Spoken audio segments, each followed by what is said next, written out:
I would argue that time is an individual's most valuable resource. Keep that in mind for later in today's video.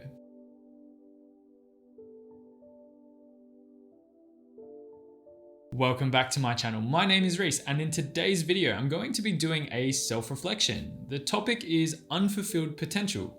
Let's see if you feel the same way. Routine makes me feel most at ease. A typical work week goes something like this for me. I will wake up, get ready for work, I'll have breakfast, have a shower, I will drive to work.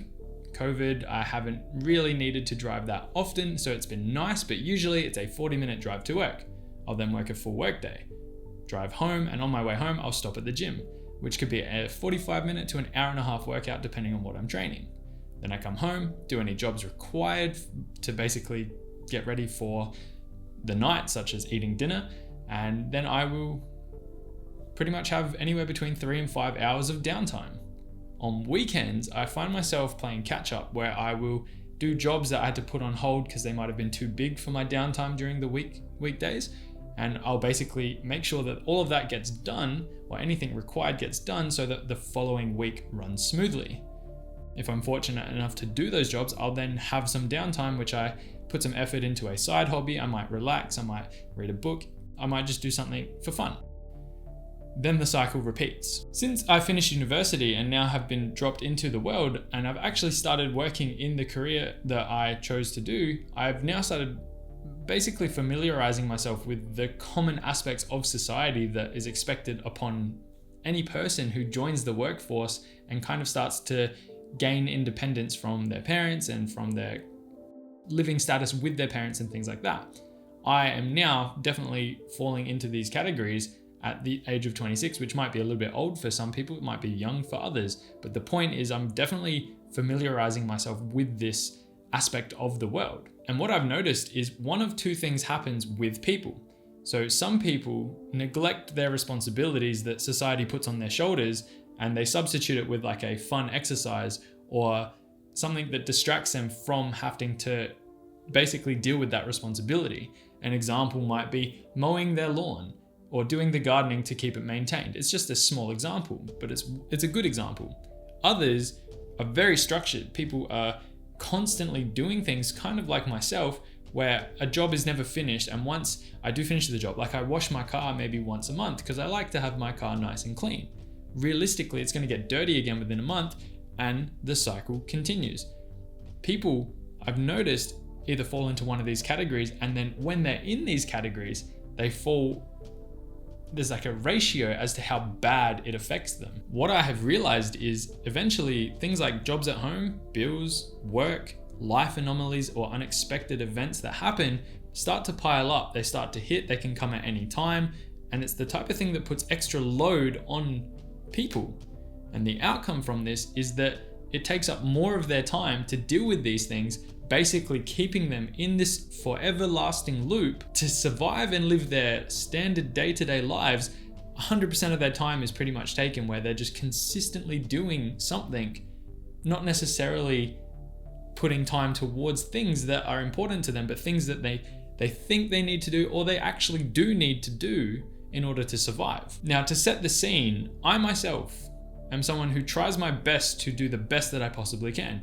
I try to regularly exercise. I try to keep my brain active by educating myself about important topics such as finance and lifestyle. I try to eat well. I try to spend time with family and friends as much as possible to make sure that I keep those social connections because they're important to me. They're important aspects of my life. I believe I truly have put myself in a position to enjoy a smooth and fulfilling life for the rest of my life now that I've put the hard work in, as long as I keep going, keep chugging away and maintaining this level or status of life, whether it be with work, with relationships, with just my own general mindset and knowledge about how I apply that to any situation that comes up. And I have built this lifestyle from putting in years of hard work, as well as taking on advice and learning from positive and negative influences in my life as I grew up. But here's the thing, even with all of that in place, I find myself to be very fortunate, yet I still want more. And I still believe that I'm not achieving my full potential, because once I reach a certain level, it basically sets a benchmark that means I can continue to the next level. It doesn't ever end. I don't see a hard stop point where I go, okay, this is good enough. Because at the point that I'm at now, where I've managed to get everything under control, there's still more things I can do, which basically will potentially give me a more fulfilling lifestyle. So question to be thrown out there is, can you relate to this? Are you someone who is content with your life? Or what I truly believe will be the more common aspect of this is, can you relate to the fact that you are always trying to get to that next level? You might not intentionally be sitting there going, what's next? What's next? But realistically, it's on your mind. What can I do to get to that next level? What would that next level look like for me? So with that out of the way, the parameter that completely holds me back from achieving this is time. Time can be used to build ideas into reality, but it is such a slow process. And you only have a limited amount. And when I do get the opportunity to work on myself or these side projects to basically propel me to that next step, I find myself getting distracted with side tasks, or we'll call them side quests. But the problem with them is that, like I said, it's like the car situation. It never ends. They're like quests in World of Warcraft. They're infinite. And this is where the weight on my shoulders really starts to take effect, and it kind of stresses me out a little bit, because I'm realizing that with all of this hard work put in place, I still have a lot of future obligations that are gonna come my way, such as me having kids, future debt, getting married, moving out, moving into new houses, whatever it may be. And although I am very excited for all of these things, and I will approach them with a mentality that allows me to enjoy every moment and aspect of it, it still stresses me out a little bit, because I wonder, how the hell am I going to maintain my current level of mental health and physical health with all of them on my shoulders? And I bet you can relate. I bet you have seen people before, and you know people at your workplace who basically fall into these categories, who have kind of let themselves go to the point that it's now affecting their health. You look at them, they always look tired, they always look drained, they may have put on weight, whatever it may be. It's noticeable, and I'm no one special. Like, lots of people fall into these categories. I think it's kind of inevitable based on the current standard that people are held to in our society. It's almost expected of us to keep pushing on, keep succeeding, keep achieving. There's never a this is good enough moment. And then you retire and die. Now, on top of that, again, I know that sacrifices will need to be made throughout the years for me to achieve this lifestyle, this opportunity to basically have the maximized amount of time possible to enjoy myself and work on things that I want to work on that aren't your everyday obligations. And the thing that sucks the most about this is that it's definitely not going to be achievable for a large number of people. I still have this window of opportunity to keep working towards it and make myself get to that point.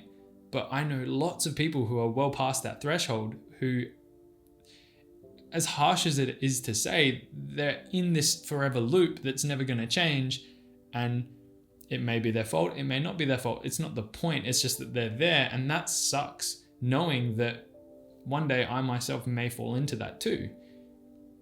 Because I don't want to. I don't think anyone wants to be in that loop of just consistently, your life is wake up, do jobs, go to sleep, wake up, do jobs, go to sleep. You might get a day or two here and there, but the constant cycle is just gnawing at you. When I have holidays, I don't always go, okay, sick, I've got a week off or 2 weeks off. I might go, crap, I only have 5 days before I have to go back to work. And it's not even that I don't like my job, it's just that it plays on your mind. So time to hone in now. Let's exclude big picture impact items such as things like global war, recessions, things that impact everyone as a whole.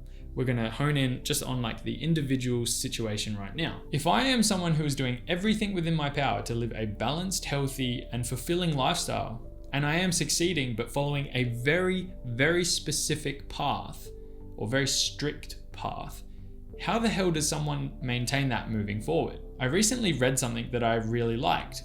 It went like this: in this day and age, people can't afford to stop succeeding.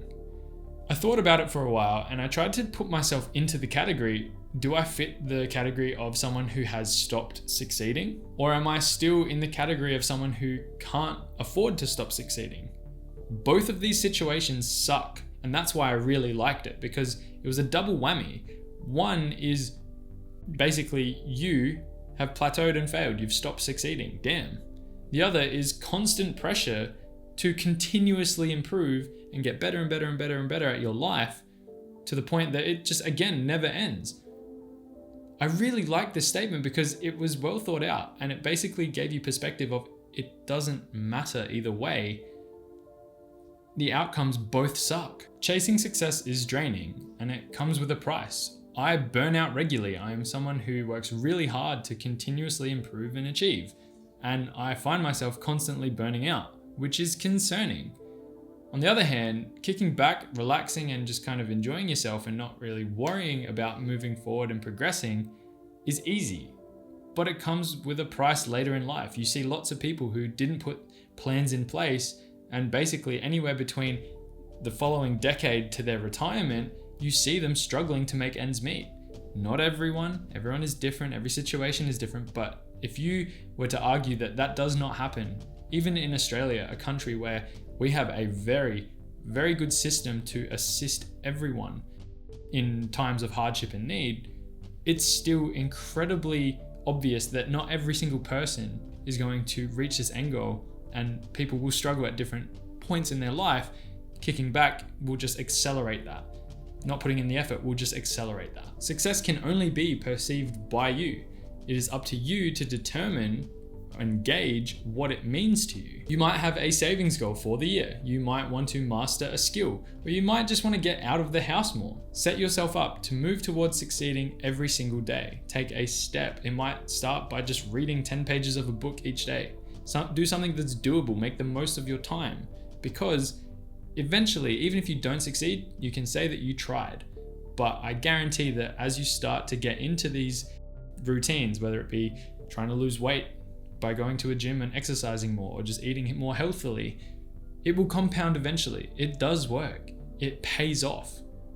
And the outcome is going to be you being in a better position, regardless of if you ever do hit that point of stop succeeding or still fit that category of chasing success. A year is built up of many days, about 365 to be exact. You can achieve a lot in a day. Are you making them count? Are you making the most of your potential? Talking about topics like this really helps me break down my ideas and potentially incorporate new ideas into my life.